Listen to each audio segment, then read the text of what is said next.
Zakop qui prend le meilleur aux abords du poteau, mais à la corde. Zakop maintenant de plus en plus fort à l'extérieur. Zakop qui a très longtemps attendu, qui vient très fort maintenant et qui prend l'avantage à twist and run.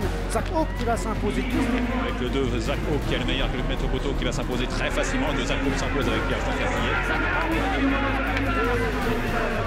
De Zakop qui s'impose pour l'entraînement de Nicolas Collery. Bonjour à tous, bienvenue sur l'antenne d'Equidia Live pour un nouveau rendez-vous. Comme moi, vous aimez les chevaux, vous aimez les chevaux de sport. Et bien aujourd'hui, nous avons un rendez-vous avec des chevaux de course. C'est du sport aussi. Bon, d'accord, il pleut. Il est 6 h du matin, ça va changer mon rythme de vie, mais ça va être sûrement très passionnant. Aujourd'hui, on a rendez-vous avec un crack, car l'émission s'appelle Profession Crack. Le nom de ce cheval qui a 6 ans, Zakop, c'est un pur sang, 250 000 € de gain en course de plat. On est à Chantilly, dans la Mecque donc, des courses de plat.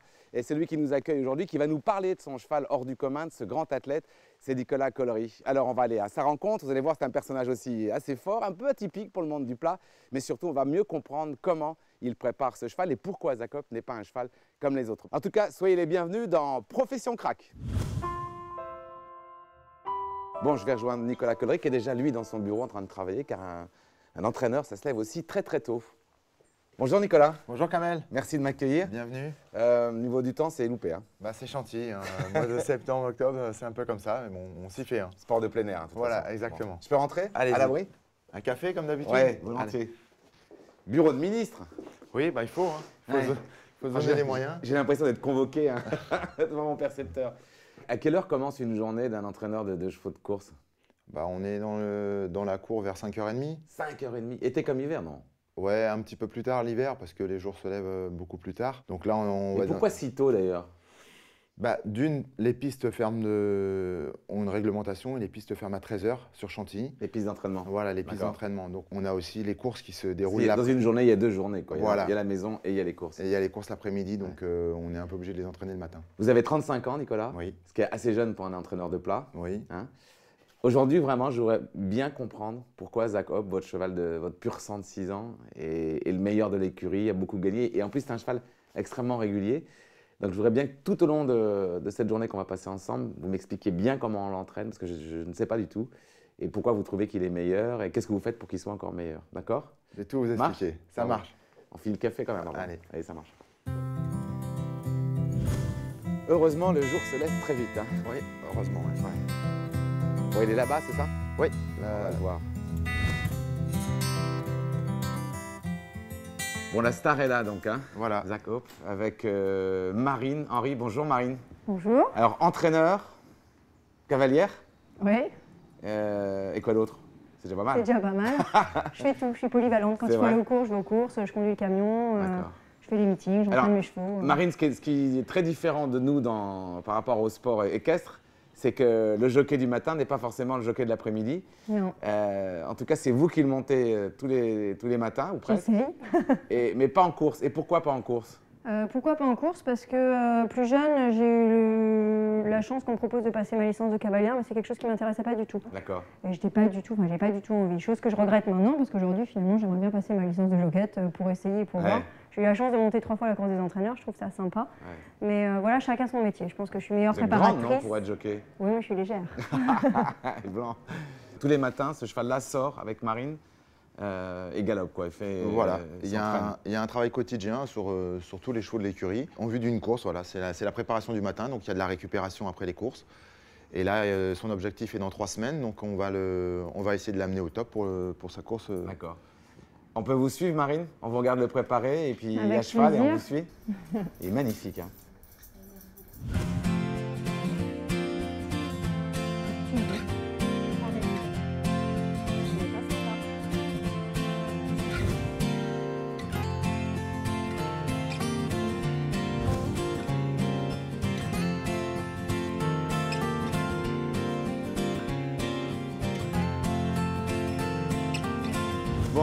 le crack est parti. Oui. Dans la forêt qui est en fait derrière. Voilà, nous on donne directement sur la piste des Lions, la forêt de Chantilly. D'accord. Et là, il va pour sa préparation quotidienne. Bon, et nous on y va à pied, on fait Non, comment? on prend la voiture et puis on les rejoint là-bas. On va aller voir Bon. un peu comment ça s'est passé après leur trotting. Il faut combien de temps des écuries aux pistes en voiture? Oh, il y a un petit 5 minutes. D'accord. Et à cheval? Ah bah, ils donnent directement sur Ah les oui, pistes. ils sont Donc à dessus. partir du moment où ils sortent, ils sont déjà en train de travailler Bon. la relaxation et ils vont attaquer leur trotting d'échauffement. On y va, j'ai envie de voir ça, j'ai jamais vu ça. Hein. Oui, C'est une alors, première. je vais vous faire découvrir, mais je propose d'abord qu'on se tutoie parce qu'on va aller faire du sport ensemble. Ouais, ça marche. Allez. Marche est conclu, on y va Nicolas.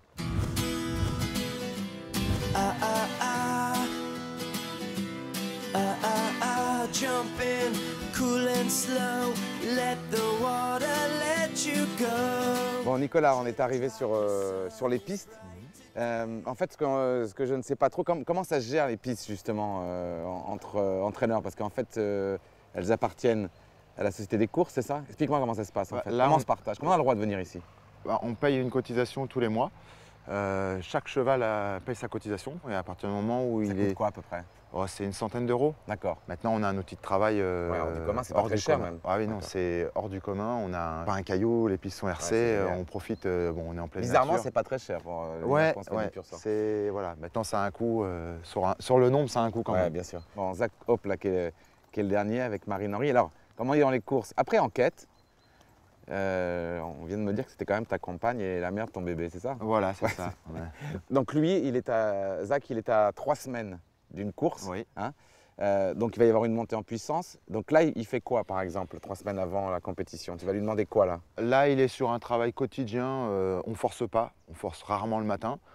Et on va essayer de lui amener en fonction de sa préparation. C'est moi qui vais juger si je lui mets 1, 2 ou 3 galops. Mais bon, voilà, c'est un cheval qui a maintenant du métier. Il se prépare assez vite, Alors, il est réglé. Toi, quoi. quand tu dis galop, c'est un canter mais au rythme d'une course, quoi. Voilà, ça que c'est tu un appelles galop D'accord. un peu plus poussé. Mais on leur demande jamais le maximum. Jamais Non. aussi dur qu'une course. Jamais, D'accord. jamais le matin. Ça peut être exceptionnel, un cheval qui est un peu feignant, Ouais. un cheval vraiment où il faut le déclencher, mais voilà, 9 mois et demi sur 10. Donc là, ils marchent un peu, ils attendent peut-être tes ordres et tu vas leur demander quoi alors? Zach Hope, il va faire quoi exactement là? On part sur une piste qui est légèrement sélective, un peu en montée, en ligne droite, et il va faire un 1500 mètres comme tous ses camarades. Il y en a qui vont aller un peu plus vite, qui vont revenir ensemble. Lui, il fait un travail quotidien aujourd'hui, simplement. L'entretien. Voilà, d'entretien. Je vais leur demander de faire un petit tour au trot, histoire de visualiser un peu D'accord. Tu regardes s'ils sont bien droits voilà, là. la si- compagnie, la souplesse, un peu, voir la tonicité des chevaux. Et puis après, je les envoie sur leur canter. D'accord. Tu vas au trot, Ken? Quand tu vois ton meilleur cheval, donc celui qui nous intéresse qu'avec Marine, Zach Hope, qu'est-ce qu'il a de supérieur? Déjà, il est très très gazeux hein, pour un cheval de 6 ans qui a beaucoup d'expérience. Oui, bah, il a des gros points de force. Là, il est particulièrement tonique en ce moment. Maintenant, il n'a rien de plus qu'un autre. Hein. Physiquement, on ne le voit pas. Il y a des chevaux qui sont aussi beaux que lui et qui n'ont pas forcément le même moteur. C'est quand même le moteur qui privilégie le cheval. Là, il repasse au pas? Ouais, et là, je leur donne les ordres. Je vais leur dire ce qu'ils font et ils y vont, ils descendent. Tu fais ton petit canter en progression, Nicolas. Petit canter, bon canter. Nelly fait son petit canter normal, lui. Snowbuzz, Princesse Kira, vous revenez ensemble. Juste un canter. Ok, c'est plus pour l'autre, elle débute lundi. Donc, juste un canter ensemble. Et toi, Marine, tu fais ton canter. Tu peux partir devant Babaway. Nico, il va devant et je te mets deuxième. Sur la main, César, hein, juste un canter. Hein. Donc nous, on fait quoi? On va par là? Là, on va là-bas et là, ils vont descendre. Et dans... La grande ligne droite là? Voilà, ils descendent donc là dans une contre-allée au galop de chasse, d'échauffement. Et ils remontent dans 4-5 minutes, ils remontent là. Ah, il faut qu'on se bouge. Alors. Voilà. On y va.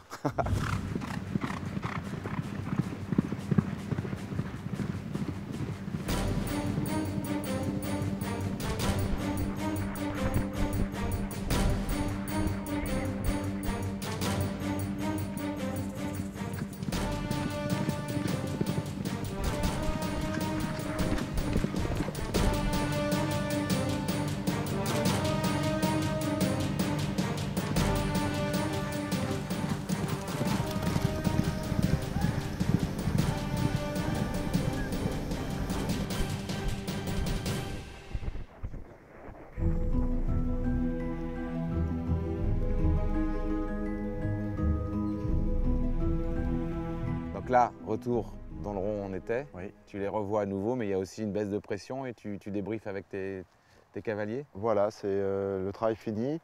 Donc on analyse leur facilité de récupération. Et voilà, demande l'avis des cavaliers, savoir si ça s'est bien passé. Ça a été, Marine? Il restait des vitesses, hein? Oui, il restait quelques vitesses.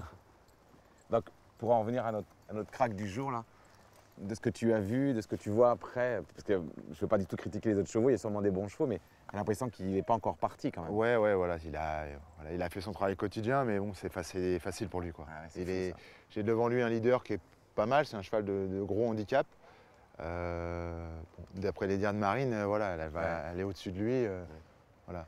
Ce qui était frappant sur les images, là, quand on regardait passer, c'est son amplitude. On a l'impression qu'en plus, il couvre beaucoup de terrain, c'est ça? Ouais, beaucoup de terrain et beaucoup de force. Et on sent qu'il y a une puissance derrière.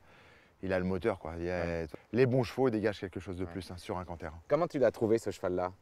Alors, je l'ai acheté à réclamer à Maison Lafitte.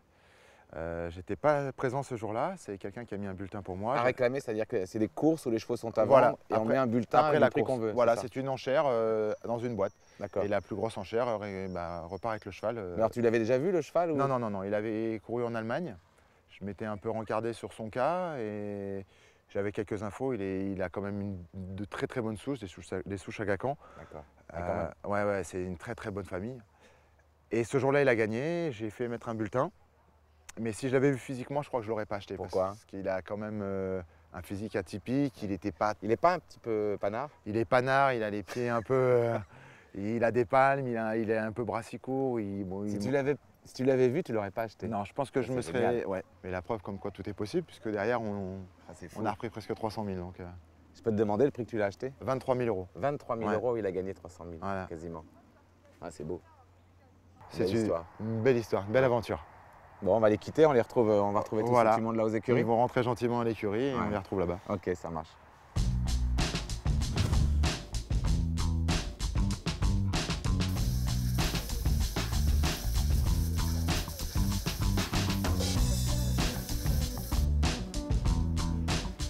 Bon, en tout cas, on est pris plein les yeux tellement c'est beau.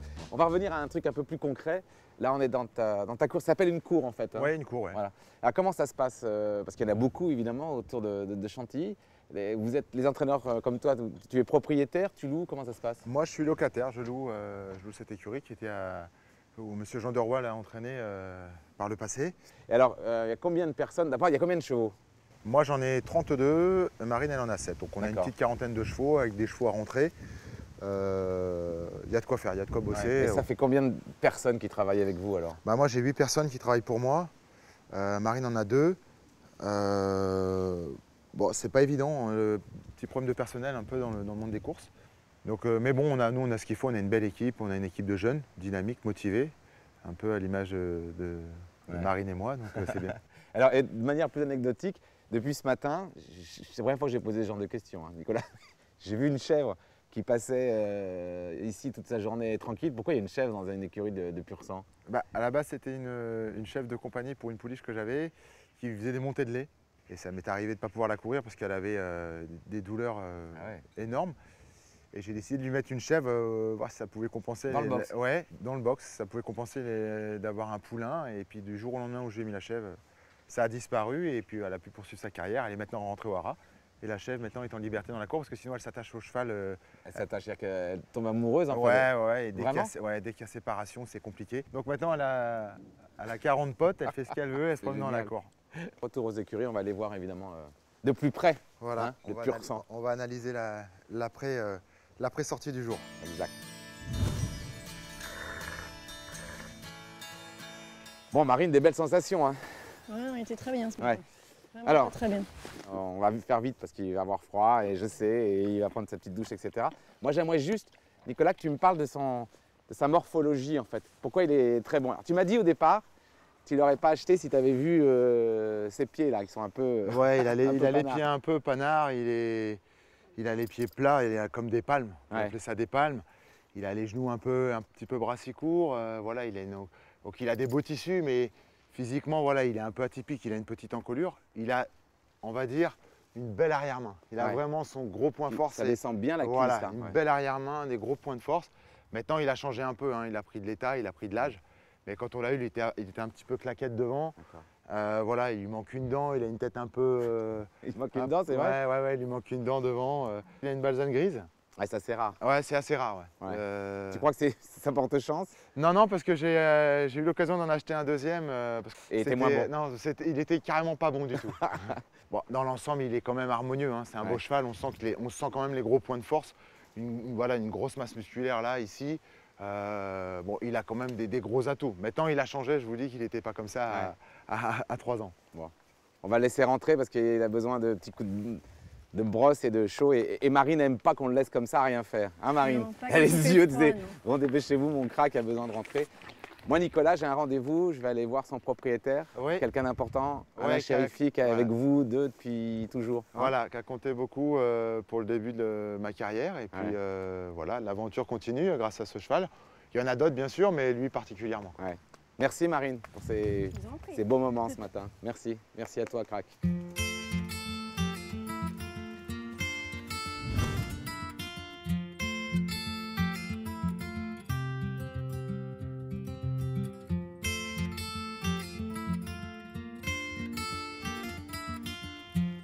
Alain Chérifi, bonjour. Bonjour. Merci d'être venu exprès pour parler de votre cheval. C'est un plaisir.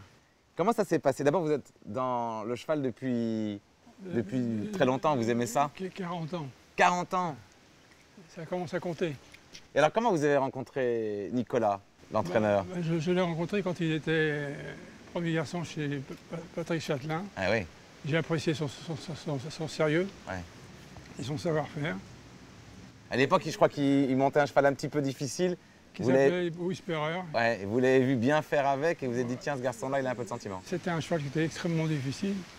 Il a réussi à le canaliser et à obtenir des résultats très satisfaisants. Alors, l'histoire de ce cheval, parce qu'il nous a dit tout à l'heure que c'était pas acquis à 3 ans, parce qu'on l'a vu, il est un petit peu panard, il a quelques petits défauts de morphologie, mais surtout, il avait un caractère un petit peu trempé, c'est le moins qu'on puisse dire, peut-être même un petit peu méchant, non? Un petit peu coquin en tout cas.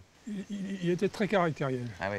Donc il a fallu le domestiquer un petit peu et ça s'est bien arrangé par la suite. Ouais. Avec les résultats qu'on a eus qui sont très satisfaisants. Ouais. Ça change parfois une vie d'homme tout simplement d'avoir un cheval comme ça quand même. C'est-à-dire qu'avec les petits moyens que nous avons réussi à avoir un cheval qui pour nous est formidable. Vraiment formidable, qui donne toujours le meilleur de lui-même. Voilà, tout à fait. Parce que pour casser une caricature qu'on a un petit peu du monde du plat, on n'a pas besoin d'être milliardaire pour avoir un cheval de plat? Il y a plusieurs facteurs qui interviennent. Je crois qu'il y a un facteur chance qui est là. Ouais. Et puis il y a une question d'observation et de persévérance aussi. Ouais. Vous avez persévéré. C'est le moins qu'on puisse dire. Alors là, il a 6 ans, ce qui pour des chevaux de plat est assez âgé, entre guillemets. Il peut encore courir combien d'années comme ça? Je pense qu'il peut courir plusieurs années, 3, 4. Ah, et encore? Il a encore des moyens. Et on a l'impression qu'il se bonifie en vieillissant. Comme le bon vin. C'est vraiment le meilleur cheval de toute votre vie? C'est vraiment le cheval de ma carrière de propriétaire. Ouais. Chez vous, vous avez des photos, enfin c'est... Photos, vidéos...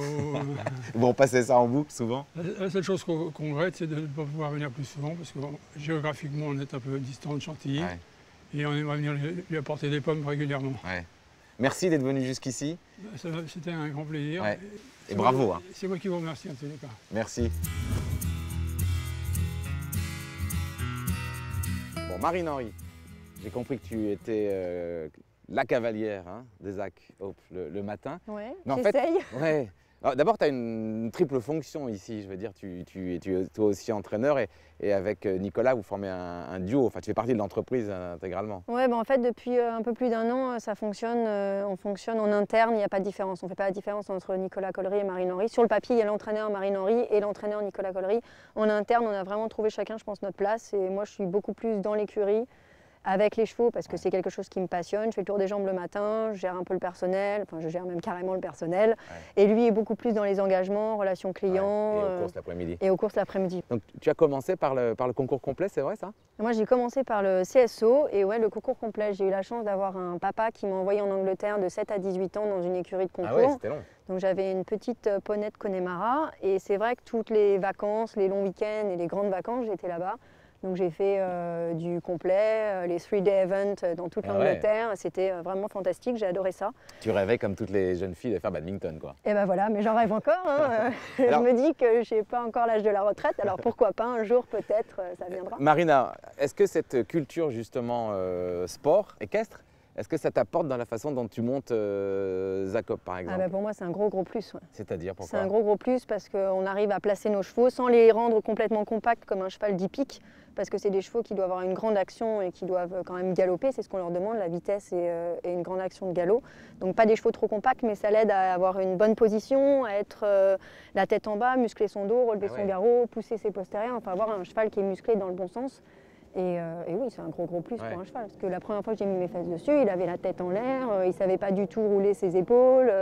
Mettre la tête en bas, c'était quelque chose qu'il ne connaissait pas. Et pousser des postérieurs non plus. Donc là, il a vraiment... Ah oui, donc tu as vraiment appliqué ta culture hippique équestre sur le cheval de course. Parfois, je regrette un peu parce qu'il a tellement pris de puissance qu'il est difficilement contrôlable. Mais ouais, non, je pense que ça lui a fait énormément de bien. Il est passé d'un cheval très raide à un cheval beaucoup plus souple qu'avant. Ouais. Merci Marine, merci beaucoup.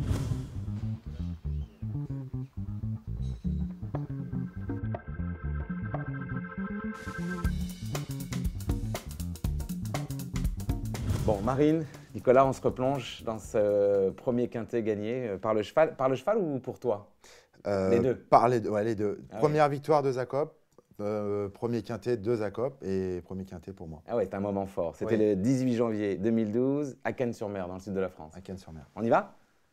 Tony Picon est sur son dos. Exactement. Là, on ne le voit pas parce que la casaque est rose, c'est ça? Rose et mauve, oui. D'accord. Le cheval, il a le 4, je crois, dans la salle de départ. Il rentre bien dans les boîtes? Il est un peu particulier. Il fait un peu des siennes. Il a du caractère, hein, c'est tout le temps. Alors, est-ce qu'il part bien justement en sortant des boîtes quand ça s'ouvre là? Il a tendance à rater un peu son départ, il nous l'avait montré sur sa course précédente. Il va encore montrer un peu de stress. Voilà. Ah oui, il part très mal, c'est lui là. Voilà. Rose, ah oui, incroyable. Donc il devait le monter tout près, et il se retrouve un peu loin, mais il va quand même réussir à gagner une bonne place. Là, quand tu vois le cheval mal partir, tu te dis quoi, tout est perdu ou tu restes confiant? On reste confiant, il a quand même, voilà, et malgré tout, le jockey a monté une bonne course, il se retrouve derrière les leaders sans avoir fait d'effort. En ayant raté le départ, donc c'est plutôt pas mal. Là, la distance, c'était quoi? 2000 mètres. 2000 mètres. C'est une distance qui lui convient bien, ça? Oui, il a un peu tout fait. Hein. Il a fait les 18, il a fait les 16 et 2004. Avec le temps, on l'a rallongé. Mais à l'époque, 2000 mètres, c'était très bien. Donc là, il reste bien placé, mais au milieu. Pas de quoi s'enthousiasmer, pas quoi d'être déçu. On ne sait pas encore trop ce qui va se passer là. On n'est pas trop mal, on est derrière les leaders. Ils sont en train de se battre un peu devant à 4 de front. Donc c'est des chevaux qui vont faire beaucoup d'efforts. Et nous, on est juste derrière eux.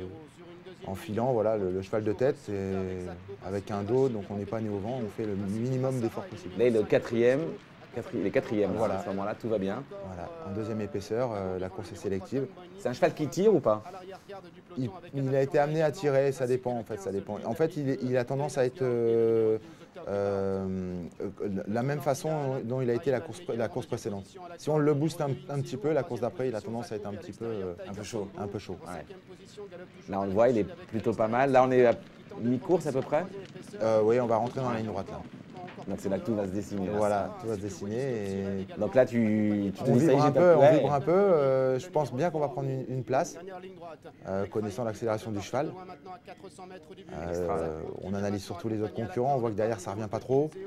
Et là on a pris la tête. Et il faut la garder, il reste encore 300 mètres. Là tu es confiant, tu te dis que ça se décale un peu. Là on est super confiant, mais ça revient en dedans. En dedans, ça veut dire ça derrière, ça pousse. Les chevaux en dedans de lui qui reviennent à la corde. Et on y croit. Et on a gagné. Ah, extraordinaire. D'une demi-tête presque. Hein. Ah, il y a à peine, ouais, courte tête. Formidable, on regarde le ralenti là, génial. Il faut dire l'émotion très forte ce jour-là. Là on voit Tony Picon qui ne le touche pas du tout, hein, juste non. avec la cravache, juste pour lui demander d'avancer. Extraordinaire. Première victoire pour le cheval, première victoire pour Marine qui est sa caverne du matin et pour toi ça en Voilà, c'est top. Ouais, c'est top, une belle histoire. 2012, ça fait déjà quelques mois. Bon, c'est la fin de cette émission, hein. Faut qu'on se quitte maintenant. Nicolas, tu m'accompagnes? Allez. Bon, en tout cas, deux belles rencontres hein, pour nous, Nicolas, ce cheval. Ouais. Parce que juste, voilà, un crack, c'était le but de cette émission. Mais en revanche, j'en sais pas beaucoup, on n'en sait pas beaucoup sur toi.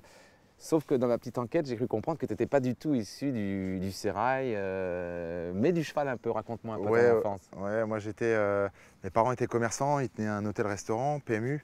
Et le vaccin était dans voilà, okay. Et on était tous les week-ends sur les champs de course du Nord, donc la Capelle, le Croisé-la-Roche, et on a sillonné tous les hippodromes, et moi la passion est venue de là. Du pur sang tout de suite ou... Non, j'étais plus branché trotteur, il y a beaucoup plus de trotteurs dans le Nord. Alors pourquoi le choix du coup du pur sang? Bah, j'ai voulu découvrir un peu le monde du pur sang, parce que pour rentrer à l'école, les trotteurs c'était 16 ans, et les galopeurs 14 ans, donc je suis rentré à 14 ans chez David Smaya en tant qu'apprenti. Mais tu étais trop grand, non? Non, j'étais petit, je faisais 1m47, 35 kg, donc j'avais espoir d'être jockey et de monter. Et pas de chance. Non, j'ai un peu mangé dans la gamelle du voisin, comme on dit. Et voilà, le poids a fait... Mais si je suis bien informé, tu as été apprenti pas loin d'ici. Oui, juste en face, l'écurie David Smaya. Donc moi, j'étais là pendant 6 ans et le soir, j'attendais mon bus qui me ramenait à l'école, assis sur une petite pierre qui est encore là, et devant cette cour, avec les infrarouges allumés l'hiver, en me disant c'est une belle cour, quoi, magnifique, quel pied d'entraîner. Tu imaginais possible un jour qu'elle... Non, loin de là. Surtout en plus dans une cour comme ça, non, c'est le top, un rêve qui s'est réalisé et qui va sans doute encore m'apporter de belles joies. Je l'espère. Merci beaucoup, Nicolas, avec plaisir, de nous avoir accueillis ici, de nous avoir présenté ce crack Zach Hope. Nous, on se retrouve très vite, évidemment, pour un nouveau numéro de Profession Crack.